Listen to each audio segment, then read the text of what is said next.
قل هل يستوي الذين يعلمون والذين لا يعلمون.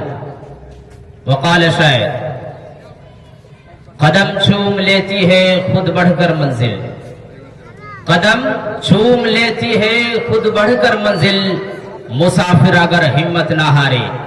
صدر محترم، مشفق اساتذہ کرام اور میرے دینی و ملی بھائیوں، آج کے اس عظیم الشان جلسہ میں میرا موضوع خطابت ہے علم دین کی فضیلت و اہمیت. محترم حضرات، علم دو طرح کا ہے، ایک دنیاوی ایک اخروی.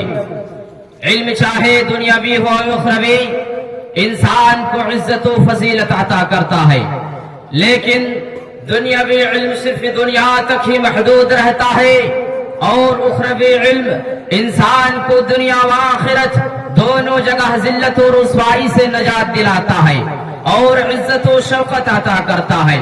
میں آپ سے سوال کرتا ہوں، وہ کون سی شے تھی جس نے آدم کو ملائکہ سے افضل بنا دیا؟ وہ کون سی شے تھی جس نے انسان کو اشرف المخلوقات بنا دیا؟ وہ کون سی شے تھی جس کی برکت کی وجہ سے اللہ نے انسان کو خلیفہ بنا دیا؟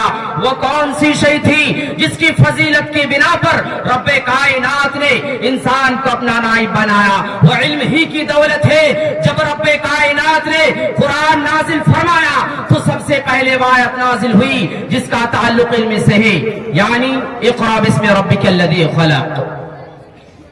اخروی علم کی فضیلت و اہمیت آیت قرآنیہ اور احادیث نبویہ میں بکثرت وارد ہوئی، جیسا کہ اللہ تبارک و تعالی ارشاد فرماتے ہیں قل هل يستوي الذين يعلمون والذين لا يعلمون. اے محمد آپ کہہ دیجئے کہ اہل علم و جاہل یکساں نہیں ہو سکتے، جس طرح توحید اور شرک یکساں نہیں ہو سکتے، جس طرح ہدایت اور ظلمت ایک جگہ جمع نہیں ہو سکتے، جس طرح رفاقت و عداوت برابر نہیں ہو سکتے، جس طرح حق و باطل برابر نہیں ہو سکتے. اس لیے کہ توحید کی ضد شرک ہے، ہدایت کی ضد ظلمت ہے، رفاقت کی ضد عداوت ہے، حق کی ضد باطل ہے.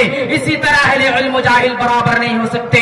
ایک حدیث شریف میں محسن انسانیت صلی اللہ علیہ وسلم ارشاد فرماتے ہیں فضل العالم علی العابد كفضل القمر لیلۃ البدر علی سائر الکواکب. عالم کی فضیلت عابد پر ایسی ہے جیسے کہ 14ویں چاند کی فضیلت تمام ستاروں پر ہے. حضرت عبداللہ بن عباس فرماتے ہیں دوسرے مومنوں کے مقابلے میں اہل علم کی 700 درجات زیادہ ہوں گے، اور ہر درجوں کے درمیان مسافت 500 برس کی مسافت کی برابر ہوگی. آخر میں اس شعر کے ساتھ اپنی بات ختم کرنا چاہتا ہوں. تعلیم سے آتی ہے اقوام میں بیداری، تعلیم سے آتی ہے اقوام میں بیداری، ہے علم کے پنجہ میں شمشیر جہاداری. وما علینا الا البلاغ. السلام علیکم ورحمۃ اللہ وبرکاتہ.